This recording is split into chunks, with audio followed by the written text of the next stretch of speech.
Welcome back, everyone. I was kind of waffling on what to do on the next video. Then that word waffling kind of clicked in my head. This video is a little different than what you probably expect, and I hope it doesn't really sour you what it's about. What I'm going to show you is a food that is really a hit with our family. It's called the Welker Waffle. About 42 years ago, Karen and I had bought a package of San Francisco sourdough starters. We have kept it going ever since, and that's been 42 years ago. This is a little special indication of the continuity of our marriage. Really hasn't gone that sour. Want to be careful of that. A crisis happened about 20 years ago when we were on vacation. And when we got home, we quickly realized that our refrigerator had quit. I didn't want to open it. I just tied a rope around it and hauled the fridge out to our landfill. But about a couple days later or so, I started thinking about, what was in the refrigerator. And then I remembered the starter was in there. I went on over and I opened the fridge up and I pulled out the starter expecting it to be bad. But it came out looking like this. It's been good and has worked ever since. Many of you guys probably don't know what a sourdough starter is. It's a mixture of flour and water that contains lactobacillus and yeast microorganisms. They work at consuming the starch of the flour, converting into lactic acid and alcohol, which you can see here. This is lactic acid and alcohol and a byproduct of that is CO2. And the purpose of that CO2 is, especially in baking, is it gets trapped into the structure of the dough or batter, and it causes it to rise. It becomes lighter. This is probably the oldest leavening agent. Some of the first recorded use of this agent was around 1500 BC in Egypt. Beer and wine has a similar leavening process or fermentation process that turns the grain or grapes fruit into beer and wine bacteria, probably as well as with yeast. So it gives different flavors. It was very big down in the gold rush and then also followed the gold rush up into Alaska. But the waffles is our favorite. And so that's what this video is going to be about. We just finished the 2019 harvest. You guys saw us harvesting our spring wheat. That I went over and I grabbed some wheat out of the bin, and so I went through the process of cleaning most of the chaff, any grasshoppers or foreign material out, so it's fairly clean. And I'm going to put it in this grinder. This grinder we've had for almost as long as we're married. But this one here is what you would call a stone grinder. You have this stone and then also this one. This one's stationary, this one turns. And you use this knob right here to adjust the distance in here. So what I'm going to do is I'm going to pour it in here, and then I'll grab the phone and I'll turn it on. I'll show you what happened. Got that taken care of. So I'm going to turn this on.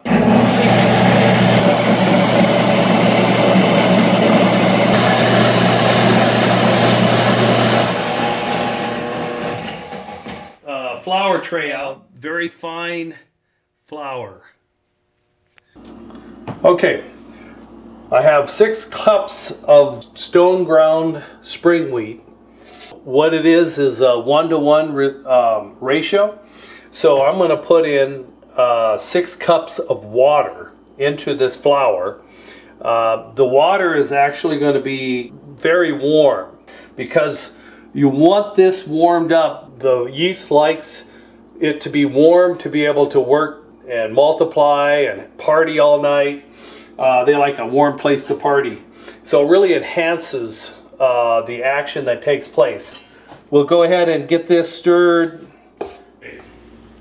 Now that we have it all blended in, I have a heating pad. I turn on low and I'll put it on a cookie sheet. So then I'll take this bowl on the heating pad. This is going to keep this warm during the night. The process of the yeast reproducing, consuming starch in the grain, the sugar into alcohol, which will give the taste of the sourdough in the morning. And so all we need to do is just let it party hardy all night, and in the morning then we'll come and we'll finish the rest of it. All right, everyone. Trust you had a good night's sleep. We're down back in the kitchen, and we're going to take a look at what has happened during the night with our sourdough start. And let's just uncover this and see what it looks like. It looks like it's really reacted well. There's lots of bubbles in the mixture. So the yeast have done their job. They have converted the sugars into alcohol, which is brings out the flavor of the sourdough. What we're doing here is I'm going to use 6 eggs. These are some of the eggs that we get from the chickens. The last video on the grinder is I need to separate the yolks from the whites, and then I will take the whites, beat them up into a fluffy mixture like a meringue, and then we'll add that in the last part of the mixture before we start putting it in the waffle iron. I need 2 hands.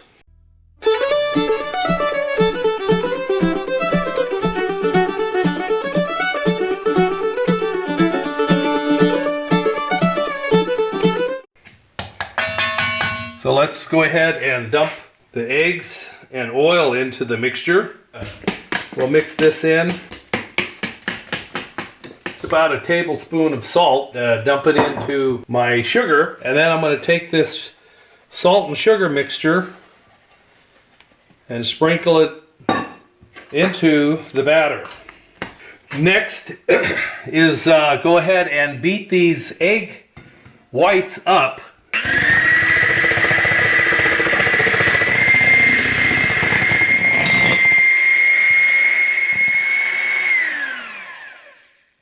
I've got my meringue fairly stiff. When you pull your hand out, it forms little peaks. And what this purpose of this is that it adds an extra fluff. That way when you're cooking it, you're going to get even a lighter, crispier type of waffle.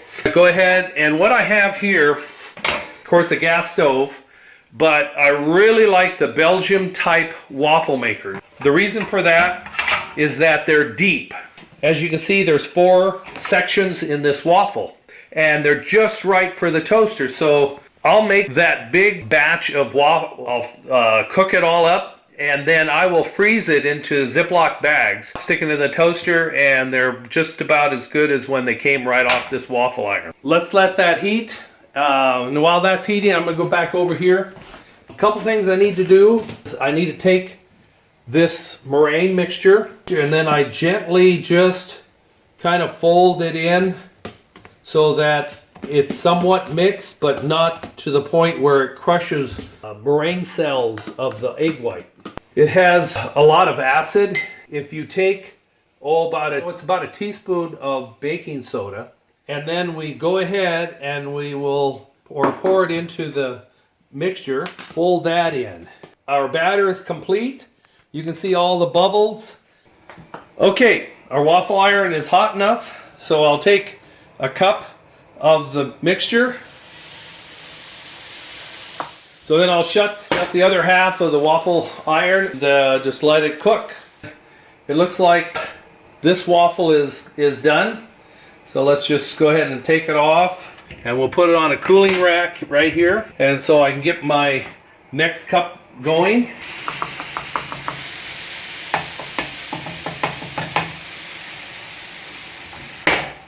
As you can see, it's very light, and like I said, you can make a big batch of it up. I can have fresh waffles from the 2019 wheat crop. And so as I'm eating this, I can reflect on the harvest and just how good God has been as far as blessing us with a good crop. It's full of a lot of adventures.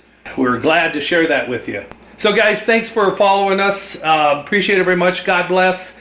And we're getting close to Thanksgiving, so I just wish all of you a very blessed family time, and a time to stop and reflect of all the blessings that we have, especially with the family that we love. So thanks, guys. We'll see you later. Do you like waffles? Yeah, we like waffles. Do you like pancakes? Yeah, we like pancakes. Do you like French toast? Yeah, we like French toast. Dip, dip, dip, can't wait to get a mouthful.